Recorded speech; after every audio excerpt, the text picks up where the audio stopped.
नमस्कार. महाराष्ट्र लाईव्हमध्ये आपलं सहर्ष स्वागत. मी दत्ता माळसकर. खरं तर काही ठिकाणी मावळ तालुक्यामध्ये ग्रुप ग्रामपंचायतच्या निवडणुका लागल्यात आणि या निवडणुकीमध्ये खरं तर आज आपण आलो आहे ववळे या गावामध्ये. ह्या गावामध्ये येण्याचं कारण काय तर मित्रांनो, याच गावामध्ये 5 वर्षापूर्वी बिनविरोधाची निवडणूक लागली होती आणि सगळे सदस्य हे बिनविरोध झाले होते. परंतु 2.5 वर्षानंतर पहिल्या बॉडीची ज्यावेळेस राजीनामा झाला आणि त्यानंतर मात्र या ठिकाणी आता निवडणूक लागते. याचं नक्की कारण काय? असं म्हटलं जातं की जो शब्द दिला होता तो शब्द पाळला नाही, त्यामुळं खरं तर अनेक इच्छुकांनी या निवडणुकीमध्ये आपला अर्ज दाखल केला आहे. तर चला आपण नक्की जाणून घेऊया नक्की झालं आहे काय. तर आपल्यासोबत आहे साठे, ज्यांनी या निवडणुकीसाठी आपल्या पत्नीचा अर्ज दाखल केला आहे. काय सांगसाल तुम्ही, ही निवडणूक जर बिनविरोध गावासाठी झाली तर ही कधी चांगलं होतं, परंतु तुम्ही गावाच्या विरोधात भूमिका घेतली का निवडणूक लढण्याची? नाही, गावाच्या विरोधात भूमिका नाही आहे माझी. हां. ॲक्च्युली काय झालं होतं, 2023मध्ये सार्वत्रिक निवडणूक लागली होती. त्या निवडणुकीमध्ये भाजप राष्ट्रवादी मिळून दोन्ही पक्षांचे अर्ज दाखल झाले होते 2023मध्ये. परंतु काय झालं की गावाने असा विचार केला की बाबा भविष्यामध्ये गावाच्या मंदिराची कामं वगैरे गावातली कामं बाकी होती. त्या संदर्भामध्ये गावाने निर्णय घेतला की आपण गाव जर बिनविरोध केलं तर चांगलं राहील, कोणाचे वादविवाद राहायचं नाही, गाव एकोप्याने नांदलं जाईल. या दृष्टीने गावाने निर्णय घेतला की बाबा आपण हे गाव बिनविरोध करण्याचा प्रयत्न करू. परंतु आता त्यावेळेस ठरलं की बाबा पार्टी वाईज ज्याने आपले उमेदवार पुढं घोषित करायचे आणि त्या हिशोबाने मंदिरामध्ये येऊन प्रत्येकाने घोषणा करायची. असं करता करता मी स्वतःही त्या ठिकाणी अर्ज दाखल केला होता. आमचे मित्रबंधू असतील, सोमनाथ इंगळे यांचाही अर्ज दाखल होता आणि इतर सदस्यांचे अर्ज दाखल होते. परंतु कालांतराने काय झालं की बाबा ह्यांनी परस्पर पहिली मिटिंग केली आमच्या पार्टीने, राष्ट्रवादी काँग्रेस पार्टीने, आणि परस्पर सोमनाथ इंगळे यांना उमेदवारी घोषित केली, आम्हाला न विचारता किंवा आम्हाला डावलून. तरी ठीक आहे, मग त्याच्यानंतर गाव या काळ भैरवनाथाचं आमचं हे मंदिर आहे, जागृत देवस्थान आहे, त्या मंदिरामध्ये गावची बैठक लागली गेली. त्या बैठकीमध्ये निर्णय झाला की बाबा भाजपला आपण पहिले 2 वर्ष देऊ आणि राष्ट्रवादीला उर्वरित 3 वर्षे घेऊ. त्याप्रमाणे माननीय श्री दिलीप भाऊ शिंदे यांना पहिली संधी मिळाली. काही सदस्य असतील त्या बॉडीमध्ये त्यांना संधी मिळाली. परंतु त्यावेळेस मी थांबायची भूमिका घेत नव्हतो. पण ठीक आहे, असं करता करता गावांनी मला एक शब्द दिला की बाबा भरत, तू गावाचे नुकसान करू नको, आपल्याला सगळ्यांना एकोप्याने राहायचं आहे, गावाची आपल्याला सेवा करायची, आपल्याला मंदिरे बांधायची आहेत, या हिशोबाने तू एक पाऊल मागे. मी म्हणलं ठीक आहे बाबा, मग माझ्यासाठी काय मला न्याय देता येईल.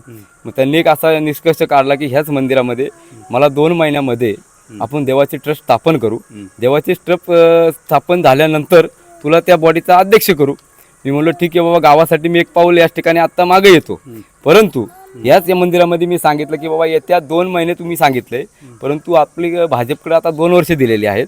त्या 2 वर्षामध्ये मी कागदपत्री ट्रस्टचा अध्यक्ष झालो तर ठीक आहे, नाहीतर पुढच्या वेळेस जी पोटनिवडणूक लागेल, ह्यांचे राजीनामे झाले पहिल्यांचे, त्यावेळेस मी काय थांबणार नाही. त्या शब्दाप्रमाणे माझा गावांनी शब्द पाळला नाही, मला घुलवत ठेवलं 2 वर्षे. संधीचा त्यांनी फायदा घेतला आणि त्यावेळेस मला डावललं गेले. म्हणून मी आता निर्णय घेतला की सर्वसामान्य जनतेसाठी मी आता 15 वर्ष राष्ट्रवादीचं काम करते गावामध्ये. माझं खूप चांगलं कार्य आहे, चांगल्या पद्धतीचं कार्य आहे. त्यामुळे मी गावाच्या विरोधामध्ये भूमिका घेतली असं जर कोण म्हणत असेल तर असं नाही आहे. भारतीय संविधानाने प्रत्येकाला लढण्याचा अधिकार दिलेला आहे. मी ह्याच्यासाठी उतरलो आहे की लोकांची सेवा करायची, आणि हीच माझी इच्छा आहे, प्रामाणिक इच्छा आहे. आणि लोकांनी, गावातील लोकांनी हा संभ्रम काढून टाकावा की गाव बिनविरोध झालं आणि हा गावाच्या विरोधात भूमिका घेतो, हे असं काही नाही. मी शब्दाला जागणारा माणूस आहे. त्याप्रमाणे 2 वर्षापूर्वी जो शब्द दिला तो गावातल्या ठराविक मंडळींनी, मी कुणाचा या ठिकाणी नामोल्लेख करणार नाही, गावातली जी ठराविक काही मंडळी आहे ह्यांनी हा शब्द माझा जाणीवपूर्वक मला पदापासून दूर ठेवण्याचा प्रयत्न केला. म्हणून आज ठिकाणी मला या लढण्याची याच ठिकाणी वेळ खरी तर आलेली आहे. त्याचप्रमाणे तुम्ही म्हणता बिनविरोध झालं, मान्य आहे बिनविरोध झालं. बरं, आज गावामध्ये अशी परिस्थिती नाही आहे, लोक मला मतदान करायला तयार आहेत. गावची जनता शून्य आहे, कुणाला मतदान करायचं लोकांनी ठरवलेलं आहे. परंतु काही ठराविक मंडळी असं करतं की लोकांना जबरदस्ती करायचं, लोकांना दबाव आणायचं काम गावामध्ये चालू आहे. कुणाला अंगारा द्या, धुपारा द्या, ह्या भीती दाखवण्याचं काम चालू आहे. मग ही लोकशाही आहे का? ही लोकशाही आहे का? लोकशाही जर टिकवायची असेल तर लोक जागृत आहेत, लोक दबून आहेत. येणाऱ्या 29 तारखेला ह्या निकालाच्या माध्यमातून लोक दाखवून देतील की खरा गावात काम करणारा कार्यकर्ता कोण असेल, तो गावचा भरत साठे असेल. त्यामुळे मी ज्यावेळेस गावच्या, आणि आताही मी थांबायची भूमिका घेत होतो, आताही थांबायची गावासाठी भूमिका घेत होतो. परंतु माझं एक प्रामाणिक म्हणणं होतं की मला 3 महिने संधी द्या पहिली, की मागच्या वेळेस मी तुमचा शब्द राखला, तुम्ही आता माझा यावेळेस शब्द राखा गाव म्हणून, मला पहिली 3 महिने संधी द्या आणि मी लगेच राजीनामा देतो. या ठिकाणी गाव बिनविरोधी झालं असतं परत. तोही शब्द माझा आता पाळला गेला नाही. म्हणून मी घेणाऱ्या निवडणुकीमध्ये 100% मला खात्री आहे, लोक गावातील जनता ठामपणे माझ्या, जरी आता तुम्हाला दिसत असतील लोक पुढे येऊन, कारण की काही राजकारणी आहेत की त्याच्यावर दबाव टाकतात, लोक येत नाहीये, पण मतदान रूपी आशीर्वाद 100% या काळभैरवनाथाच्या समोर आणि हे जागृत देवस्थान आणि काळभैरवनाथ माझ्या 100% पाठीशी थांबतील आणि येणाऱ्या 29 तारखेला तुम्हाला 100 विजयाच्या रूपामध्ये तुम्हाला 100% विजय झालेला दिसून येईल. तर हे होते खरं तर भरत साठे यांनी आपली खदगत व्यक्त केलेली आहे की ज्या शब्द मला दिला होता, ज्या शब्दाला गाववाल्यांनी म्हणण्यापेक्षा जी मोजकी लोक आहेत त्यांनी जागलं पाहिजे होतं, ते त्यांना तो न्याय भेटलेला नाही. त्यामुळे त्यांनी हा पवित्रा घेतला आहे. या खरं तर निवडणुकीमध्ये जे उमेदवार म्हणून या रिंगणामध्ये उतरल्यात, ताई काय सांगसाल? तुम्ही आता उमेदवार म्हणून या रिंगणामध्ये उतरतात, नक्की गावासाठी तुमची पुढची संकल्पना काय? नमस्कार, मी जयश्री भरत साठे. मी आता 2026ला लागलेल्या पोटनिवडणुकीच्या सर्वसाधारण पदासाठी सरपंच पदाची निवडणूक लढवत आहे. मी पदवीधर असून मला गावातील विकास करण्याची इच्छा देखील आहे आणि गावातील जो मेन पाण्याचा प्रॉब्लेम आहे तो मी सॉल्व करीन. अंतर्गत वाड्यावस्त्यावरील रस्ते, पाण्याची सोय हे प्रॉब्लेम मी सॉल्व करीन त्यांचे. तर खरं तर गाव म्हटलं की प्रत्येक वेळी एकोपा येतो आणि एकोपामध्ये कधी गावाचं अशा पद्धतीने जर दुफळे झाले तर नक्कीच गाववाल्यांची सुद्धा काही इच्छा असते. तर आपण तुम्ही काय सांगसाल, जर ही निवडणूक बिनविरोध झाली असती तर कुठेतरी हा संघर्ष टाळता आला असता आणि गावसुद्धा या सगळ्यातनं एक वेगळा आदर्श घेऊन पुढे गेला असता. तुमचं काय गाववाले म्हणून? खरं सांगायचं झालं तर म्हणजे भरत भाऊंची देखील मनापासून इच्छा होती की गावची निवडणूक ही बिनविरोध झाली पाहिजे गावच्या विकासासाठी. म्हणजे त्यांचंही ती या मागणीला सहमती होती. परंतु गेली 2 वर्षापूर्वी गाव निवडणूक ज्यावेळी भरत भाऊंनी अर्ज दाखल केला सरपंच पदासाठी, त्यावेळी गावातील लोकांनी म्हणजे काही लोकांनी गाव म्हणून भरत भाऊंना त्यावेळी शब्द दिलता ह्याच भैरवनाथांच्या मंदिरात भैरवनाथांसमोर की भाऊ तुम्ही कुठेतरी गावची निवडणूक बिनविरोध होण्यासाठी आपला अर्ज मागे घ्या आणि आपण त्या ठिकाणी म्हणजे ऍडजस्टमेंट करू की तुम्हाला आपण भैरवनाथ देवस्थान ट्रस्ट स्थापन करू गाव म्हणून आणि त्या ट्रस्टच्या अध्यक्षपदी आपली निवड करू.